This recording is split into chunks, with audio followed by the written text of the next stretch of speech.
Darren's eyes snapped open to a sky bruised in sulfur and lightning. His body thudded against the cracked surface of Lurakan 4, breath caught mid-chest. The emergency drop pod, if it could even be called that, was a mangled ruin 10 meters away. Its hull half melted by the acidic rain that hissed on contact with the ground. Steam curled around his boots, chewing through the polymer soles like fangs through meat. His breathing came slow and shallow. Each inhale scorched his throat. Filtered only by a thin layer of charred cloth, he managed to pull across his mouth. His HUD blinked twice, then died. No oxygen readings, no vitals, no positioning. Just static and the steady whine of a failing biosuit. No weapons, no backup, no signal, just him, a dead sky, and the knowledge that someone something asterisk had put him here for a reason. Then came the scream. Not his, it was human, ragged and raw, and it ended with the wet crunch of bone. He turned his head barely in time to see Corporal Reese, another test subject, stagger from his own crash crater, arms flailing. Behind him burst a blur of scaled muscle and jet-black talons.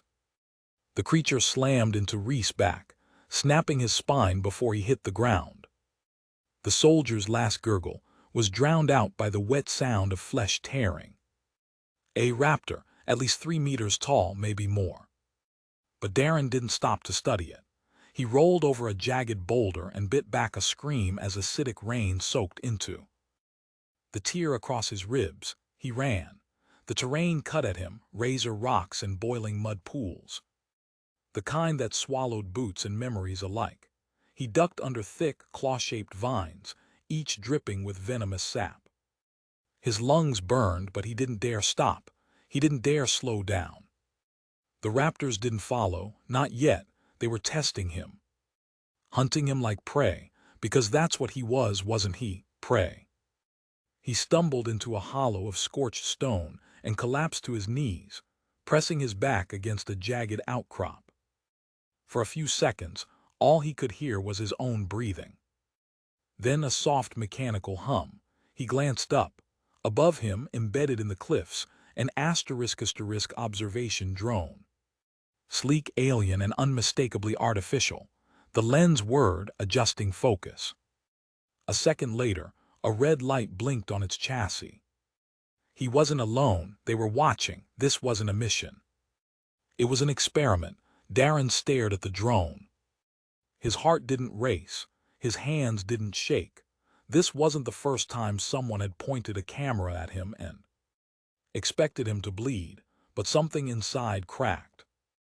Not from fear, from memory, from betrayal. "You bastards," he muttered, voice hoarse. He wasn't supposed to be here.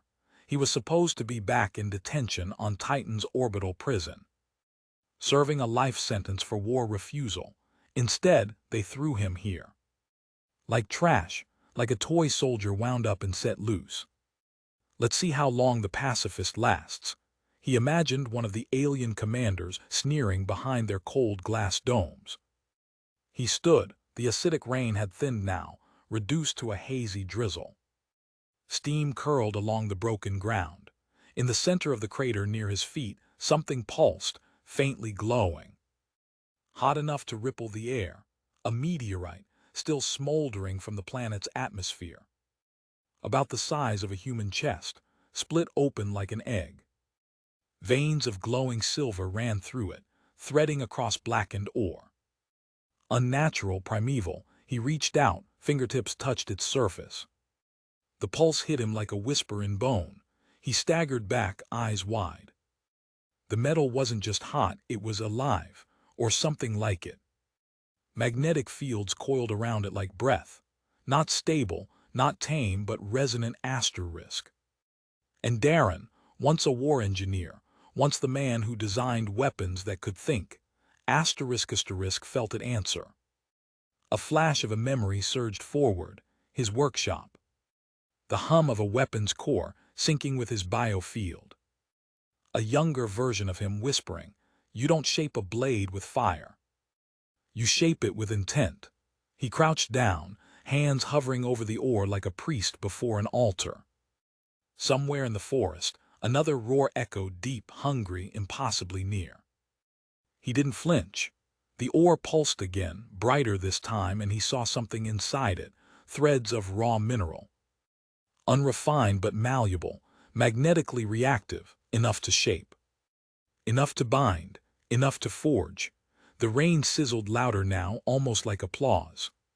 He looked up at the drone. It stared back, impassive. They thought he'd break. They were wrong. He touched the meteorite again, palms flat. Closed his eyes. The metal sang. And Darren Havoc, last of the disarmed, disgraced, and discarded, listened. Not as a soldier, not as a killer, but as a man who knew how to wake sleeping metal. And remind it what it was before it was twisted into a weapon. The storm rolled in behind him, and this time he didn't run. Long before he was dropped onto a Deathworld with nothing but his blood and breath, Darren Havoc had been a name spoken in awe. A Level S weapons architect, the man behind the Asterisk seismic induction array Asterisk, a planetary magnetic cannon that could fracture tectonic plates from orbit and render continents to ash. His brilliance wasn't theoretical, it was lethal, efficient. Revered, and then he refused to pull the trigger. The memory still echoed louder than any explosion he'd ever built. It was on the 13th day of the Sevalan siege.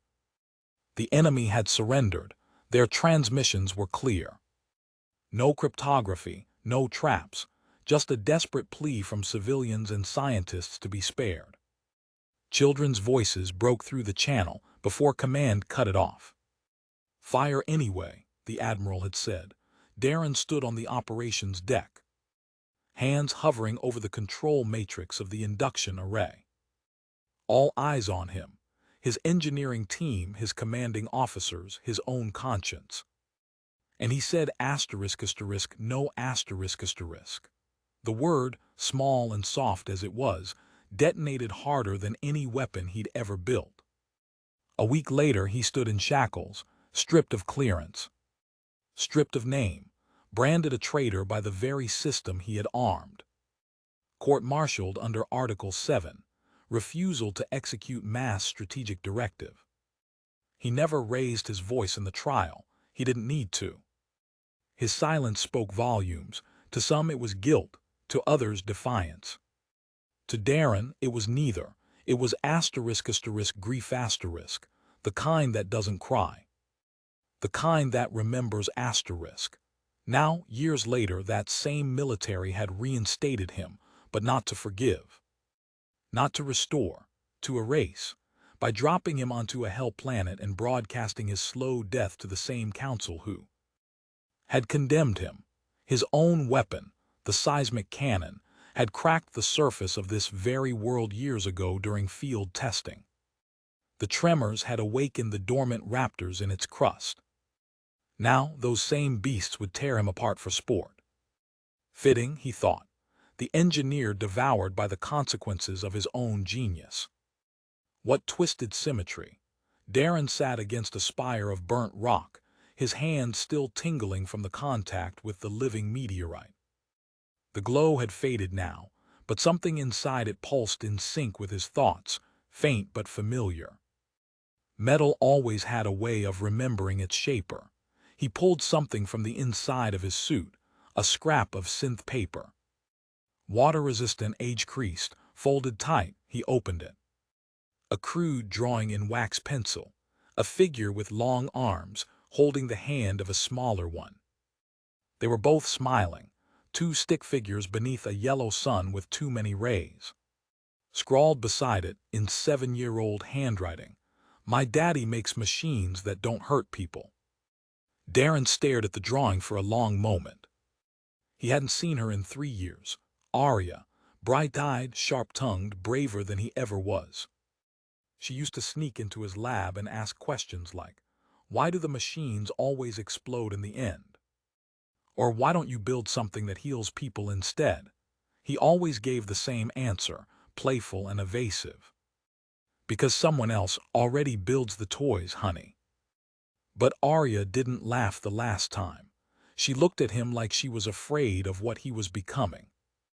And he promised her, swore it with every part of himself, I will never build something again that makes you scared of me. It had been the last thing he said to her before the arrest.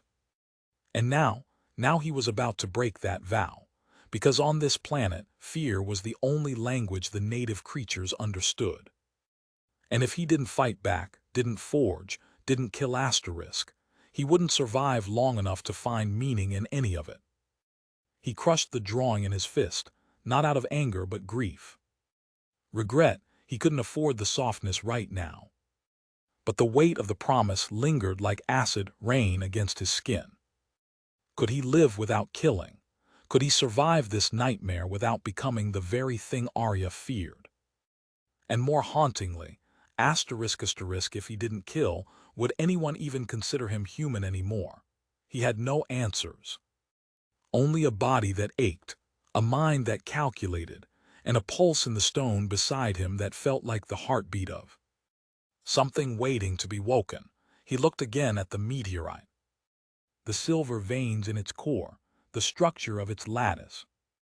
Hyperconductive, flexible molecular bonds, vibrationally unstable but responsive to field manipulation. He could work with that. He could shape it. He could asterisk build asterisk again. But what he forged here would not be another weapon of war. It would be a survival promise, whispered in steel. Not to kill, but to remind the world that he had a choice asterisk. And that was what made him human, not the blade, not the fight, but the decision behind both.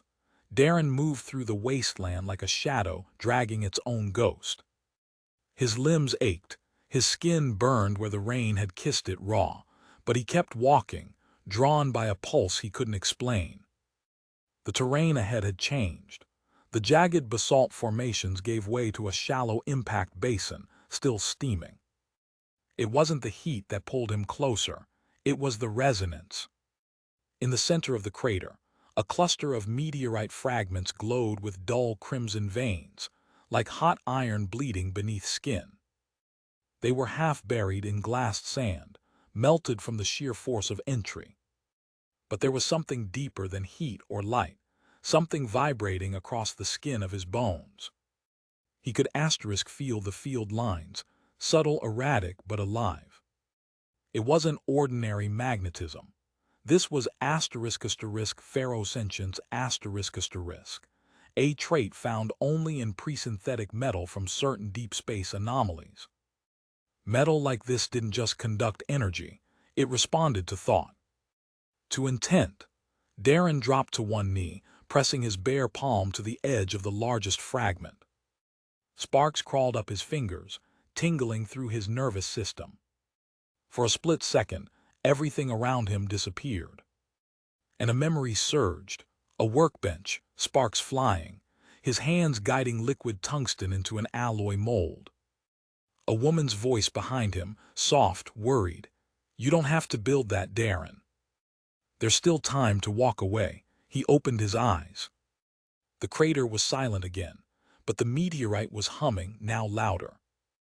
Not through sound, through asterisk recognition. His brain still remembered the patterns. The neurochemical feedback loops. This wasn't just a tool. It was an invitation. He pulled a shattered shard of carbon steel from his suit, once part of a drone arm, now just jagged metal. He placed it beside the meteorite. Then he reached into the ground-cleared space and began building a crude forge from volcanic glass and dried root clusters. He had no flame, but he had resonance, and he had memory.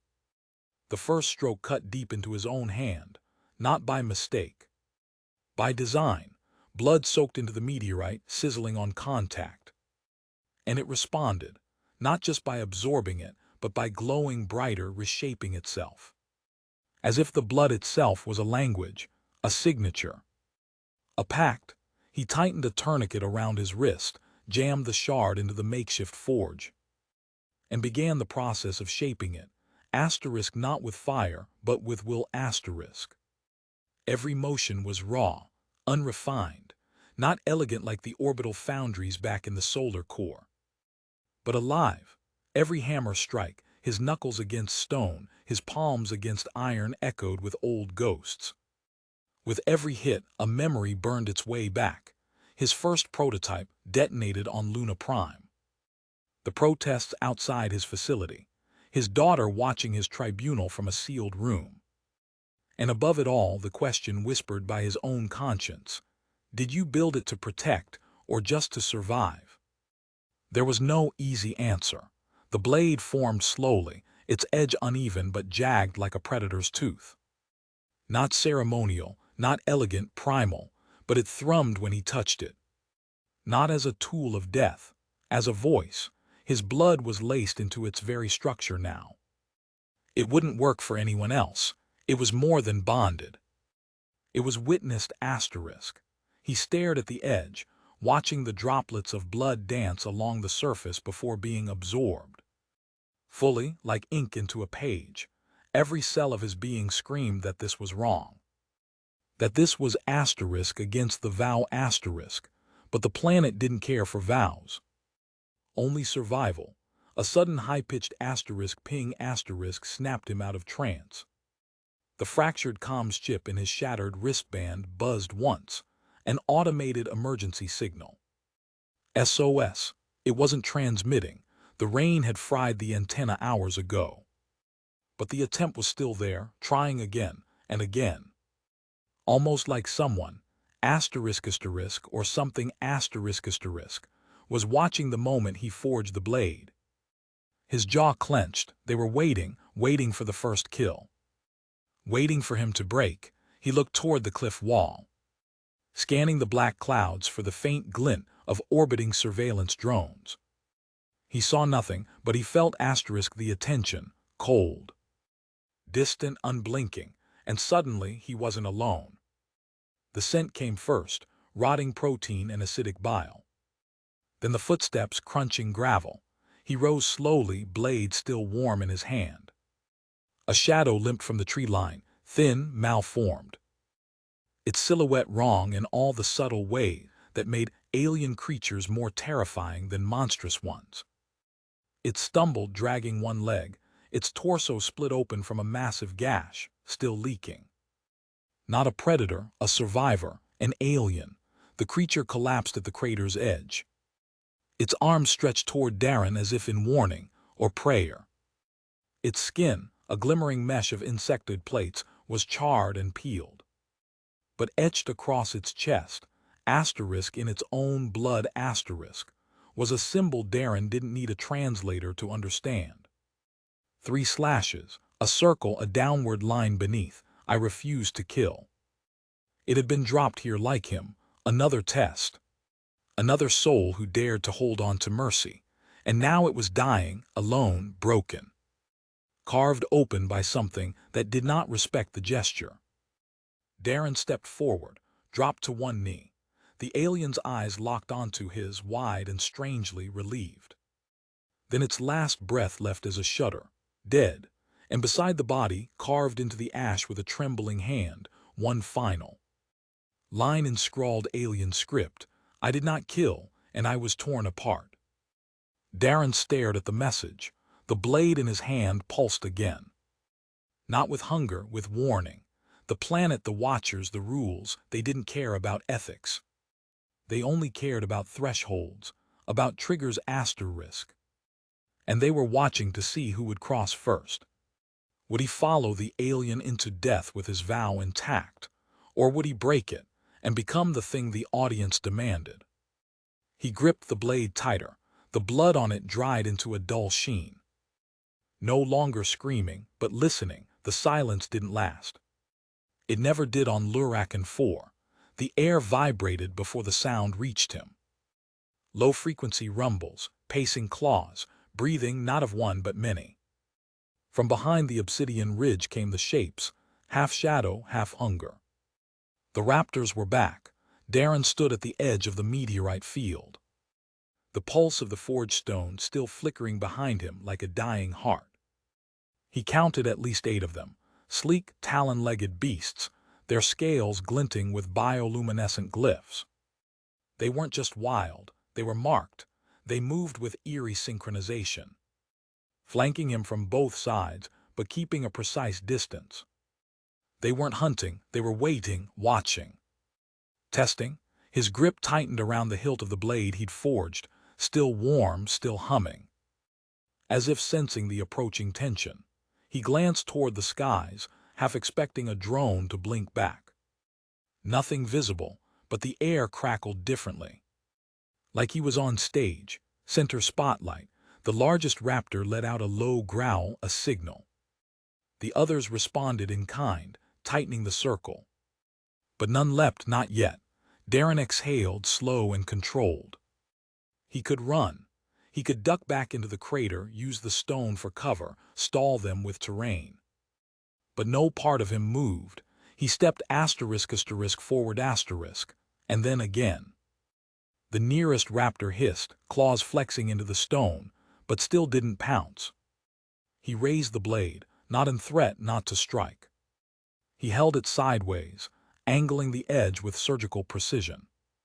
He wasn't going to fight them the way they expected. He didn't need to. Instead, he closed his eyes and focused on the magnetic field, not of the planet, but of the air itself. Lurakan 4 atmosphere was dense, with charged ions from the continual meteor showers. The forge metal in his blade responded to it, harmonized with it. He twisted his wrist, slow, fluid, and sliced not flesh but the space between them. The blade tore a ripple through the field, like lightning through water. The sound wasn't audible, but the impact was instant. Several raptors staggered, shrieking as their sensory spines spasmed from the sudden interference. He had just blinded them, not permanently, not physically. But he had disrupted the bioelectric rhythm they used to coordinate. It wasn't violence. It was rewiring dominance . A risk, a statement, and it worked until one of them lunged. A blur of teeth and shriek. Darren spun to the side, letting the momentum carry him, the blade arcing high. Not a killing stroke, A redirection. The raptor smashed into a rock and howled, dazed but alive. The others froze. They'd never seen this before. A human who could kill, but didn't. And then something broke the tension. A smaller shape limped into view from the edge of the ridge. A juvenile, a raptor no taller than Darren's chest. Its hind leg dragged uselessly, and the flesh around its eye was scorched from some previous fight. Its breathing was labored. It stumbled, fell, tried to rise again. And the alpha, the lead predator, turned toward it with unmistakable intention. It wasn't going to help the young. It was going to cull it. Darren reacted before he thought. He sprinted, straight between the adult and the juvenile, blade held wide, stance rooted. The adult let out a deep snarl and charged, jaws wide. He didn't swing the blade. He slammed the hilt into the rock beneath, activating the forge core inside. A blast of sonic feedback radiated outward, knocking the attacker sideways. Darren dropped to one knee, breathing hard, shielding the wounded juvenile with his body. For a moment nothing moved, even the storm paused. Then he felt it, warm breath against his side. He turned his head, slow, careful. The juvenile raptor wasn't growling, wasn't baring teeth. It was looking at him. Its gaze didn't carry hunger. It carried recognition. He stared back, and for the first time since arriving on this planet he asked, not out loud, but somewhere deeper, where questions are born before language, do you get to choose what you are? Or were you programmed like me? The juvenile tilted its head. Its wounds trembled, its breath hitched, and then it moved. Not to flee, but to stand beside him. The adult raptors stirred, confused. One hiss took a step forward. Darren tensed, but before he could move, Before he could raise the blade again, the juvenile struck. Fast, brutal, precise. It leapt, claws slicing clean across the throat of the oncoming raptor. Blood sprayed against the black stone. The larger beast collapsed, twitching once, then going still. The juvenile landed beside Darren, breathing hard, its wounded leg buckling again. Darren stood frozen, staring at the corpse, then at the creature beside him. He hadn't drawn blood, but the blade had still killed. Just not by his hand. The air changed. The raptors backed away. Not from fear, from confusion, from uncertainty. What were the rules now? Was this human part of the pack a threat? Or something worse, a variable? They vanished into the storm, one by one, their footsteps fading into the acidic fog. Only the juvenile remained. It didn't growl, didn't move. Just stood beside him, silent. Together they watched the blood soak into the dust. Darren's hands trembled, not from fear, from the weight of what just happened. He looked at the blade. It was no longer humming. It was. Listening. A new kind of pact had been formed. He hadn't killed, but he had still caused death. And the juvenile, it hadn't obeyed a command. It had made a choice. He knelt slowly, pressing his hand into the bloodied earth, then into the blade. It pulsed once, not red but silver. The storm broke without warning. Not with thunder or wind, but with silence. The kind of silence that felt orchestrated, too perfect, too absolute. Even the juvenile raptor beside Darren froze, its nostrils flaring, scanning the air as if some predator larger than any it had ever known had just stepped into the arena. And then it came, from above, a shriek of displaced air, followed by a faint whump. A small device plummeting through the clouds, its descent too controlled for randomness. It crashed into the obsidian ridge just meters from where Darren stood, kicking up dust and sparks. A smooth, egg-shaped construct, covered in mirrored plating that shimmered like oil on water. It clicked open like a flower. From its center, a hologram bloomed 8 feet tall, translucent and flickering. A figure formed, tall, robed in strands of undulating organic fiber, a head elongated and smooth, faceless. No eyes, no mouth, but Darren felt its gaze like acid on his thoughts. The overseer, not a soldier, not a beast, but the architect. The watcher behind the curtain. Its voice entered not through sound but directly into his skull, a cold, layered whisper like wind through bone. You have survived. Darren didn't move. The juvenile raptor growled low beside him, uncertain. You forge, you protect. You bleed but do not strike unless provoked. Is that your definition of survival, human? He narrowed his eyes, voice quiet but firm. You've been watching. We do not waste resources. You were placed here to prove something, not to us. To yourselves. The overseer tilted its head slightly, and though it had no face, Darren felt it smile. So tell me, what will you become now that you hold a weapon in your hand? Darren stepped forward.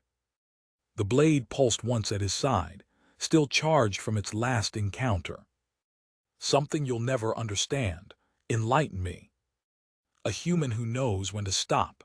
The air warped for a moment, static rippling through the hologram. No one survives this world without killing, Darren Havoc. Even the raptors know this.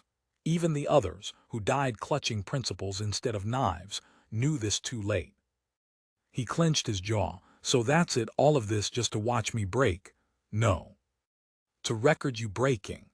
The overseer lifted a hand, and the world around Darren shimmered. The sky flickered like a dying screen. The ground beneath his feet glitched just slightly. The crater behind him pulsed and reformed, like clay being reshaped by an unseen hand. And in that instant he saw it, not a world, not a real one. A living simulation. A synthetic death world built from algorithms, magnetic resonance, and emotional stimuli. Terrain generated to challenge every instinct. Predators designed asterisk to mirror fear, aggression, compassion. Even the meteorites, carefully planted for emotional resonance. The juvenile raptor, no accident, everything asterisk asterisk everything asterisk asterisk had been scripted.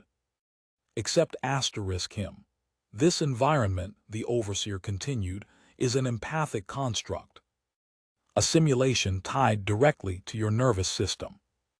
Each choice, each restraint, each surge of adrenaline is absorbed. Cataloged, evaluated, Darren's stomach turned. A world of fabricated pain. Fabricated trust, fabricated death. This was never about survival. It was about calibration, tuning the threshold between will and weapon. You are the final model, a test subject, a asterisk template. For the next generation of human-integrated control AI. Every reaction of yours will inform the future of obedience systems. Darren stepped forward, blade trembling in his grip, not from fear. From rage. You used me to design better slaves. We offered your people peace, they refused, so now we design obedience. Your restraint was impressive, but irrelevant. The algorithm will extract only what we need. Darren stared at the hologram, at the creature that didn't even need a body to enslave a soul. He could swing the blade, slash it through the emitter. Feel it pass through false light, feel nothing change. Or he looked down at the blade, felt the hum of the meteorite metal. Felt the way it had synchronized with his pulse, his pain, his choice asterisk. It was more than a weapon now. It was a asterisk conduit asterisk. He remembered the pulse it sent when he activated the forge. The way it disrupted magnetic fields, manipulated directional energy. It wasn't just for cutting things, it could transmit. Darren turned his back to the overseer and drove the blade into the earth. The ground pulsed, the sky shimmered. "What are you doing?" the overseer asked. "Ending your test." He gritted his teeth and channeled everything asterisk, rage, memory, blood, and thought into the forge-born weapon. The blade glowed red, then white, then ultraviolet, resonating at frequencies that were never meant to be heard by flesh. It climbed up into the sky like a scream, a signal asterisk, not of surrender, but of defiance. Above the clouds in orbit, systems began to fail. Drones spun wildly, feedback loops overloaded, servers overheated. The control network that had maintained this artificial ecosystem, this stage of suffering, began to collapse. Across the planet, across other asterisk simulation fields asterisk, holograms began to flicker. Other test subjects, humans, aliens, hybrids, looked up as the curtain lifted. And for the first time, the worlds looked back. The overseer's projection began to warp. This is irrational. You cannot break the system with emotion. No, Darren said, as the ground cracked beneath his feet, but I can remind it what it means to be free. One final surge. The blade shattered. The pulse tore through the simulated earth like a heartbeat refusing to be silenced. The hologram collapsed, and in the crater the juvenile raptor stepped beside Darren, not as a beast, but as something no one expected to survive, a witness. And perhaps a friend. The pulse had broken the simulation. But not the consequences. What came after wasn't silence, it was recoil. The sky above Lurakin 4, once locked in static clouds and artificial storms, now churned with collapsing code and disoriented weather. The ecosystem flickered like a dream, resisting the urge to end. Lightning forked sideways, gravity hiccuped, terrain distorted as boundaries struggled to remember what they were. But not the Raptors. They remained real, breathing, and no longer tethered to commands broadcast from above. Darren stood among them, blade shards still smoking in the crater at his feet. The juvenile raptor, The one that had stood by him since the first blood was now fully grown, its eyes still alert, still searching. Its body scarred from old fights, but no longer bound by algorithms. Around him, a dozen more raptors prowled in wide circles. They weren't caged anymore, and they didn't attack. They watched, and then they moved not toward Darren, but toward the new threat. High above, a dropship punched through the flickering sky, flames streaking behind it as if it had pierced something sacred. Its descent was too fast, too angry. Darren knew that profile. Purge vessel, human-made, emergency protocol. They were coming to clean up the mess. Moments later, the ground shook again as boots landed. 12 figures in reinforced exosuits, faces obscured by opaque visors. Plasma rifles humming low like wolves ready to growl. And leading them, unmistakably, was Cade Marrow ***. His old squadmate, once his closest friend, the man who had pulled him out of a fire zone on Vexus Prime. The man who had testified against him during the tribunal. Darren's mouth tightened. The raptors hissed but didn't pounce. They waited for a signal from him. Cade lifted his visor. Same steel blue eyes, same jaw of war-hardened lines. But colder now. So this is what you are now? Cade asked, voice flat. A man with monsters for pets. Darren didn't answer at first. He scanned the squad. All human, all cloned infantry variants, programmable to a degree but not fully lost. They hadn't fired yet, not until the order came. They're not pets, Darren said finally. Then what? Allies, Cade sneered. You forge blades, free test subjects, fry an orbital array, and for what? To prove your conscience still works, to remind the system that we're more than weapons. Cade scoffed. No one left in command cares. They just want results, and right now that means erasing everything here. Including you. The rifles lifted in unison, but Darren didn't flinch. The juvenile raptor stepped forward, body low, tense, but still waiting. You're going to order them to fire? Darren asked softly. Even knowing who I am, Cade's eyes darkened. You think I forgot? No, Darren said. I think you remember too well. A long pause. The storm above twisted. Wind pulled at the edge of Darren's coat. His fingers curled loosely at his side, no weapon drawn. What are you now, Cade? He asked.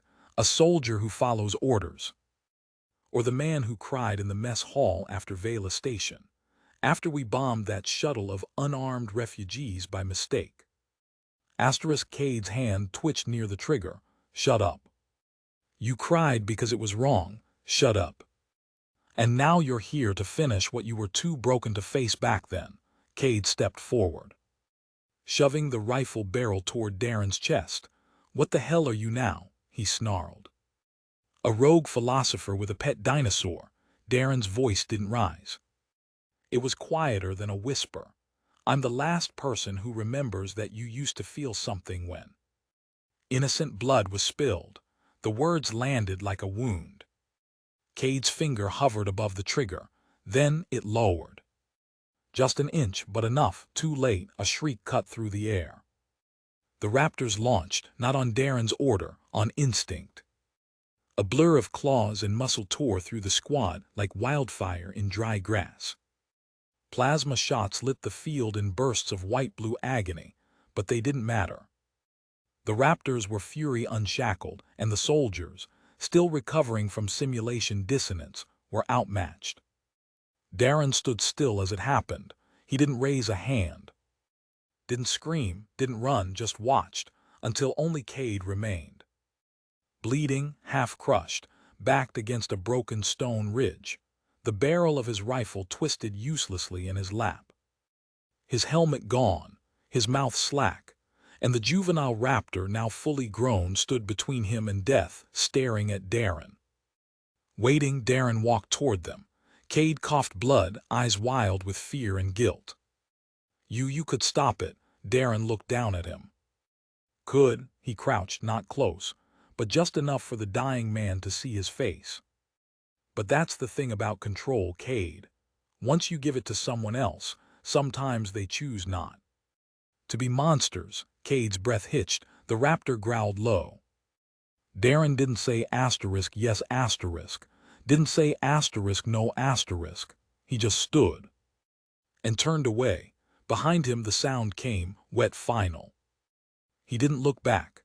The ship that had brought the kill squad lay half destroyed in the crater now. One of the Raptors had crushed its core engine during the fight. But Darren managed to salvage a transport pod, manual override still functional. The Raptors gathered on the ridge watching, but none followed. Except one, the same one, the one that had been wounded, healed, chosen. Darren looked at it, it looked back. No commands, no collars. Just two survivors, both altered, neither obedient. He nodded once, and it walked beside him into the pod. The hatch sealed with a hiss, and Lurakan 4, if that was ever its name, disappeared behind steel. Not a prison, but a memory. 10 years later his name had become myth. In military academies, scattered across the fragile peace treaty zones of the inner systems, cadets whispered about the man who walked into a Deathworld alone and walked out with an alien beast at his side. Some said he slaughtered 400 Raptors. Others claimed he detonated the Overseer's mothership with a single swing of a plasma-forged blade. Still others swore he never existed at all. But in one quiet dome on Sindaris Theta, beneath a sky scarred from old wars, a class gathered in a dim amphitheater. The course title etched on the door was simple: Non-Lethal Tactics and Cognitive Disarmament ****. And the instructor, he didn't go by name anymore, just the mentor. Tall, limping slightly, a long coat covering what might have once been armor or scars or both. A beard peppered with white, a voice that rarely rose above a whisper. But when he spoke, the room fell silent. That day's topic was decision thresholds in empathic warfare. Midway through the lecture, a hand rose near the back.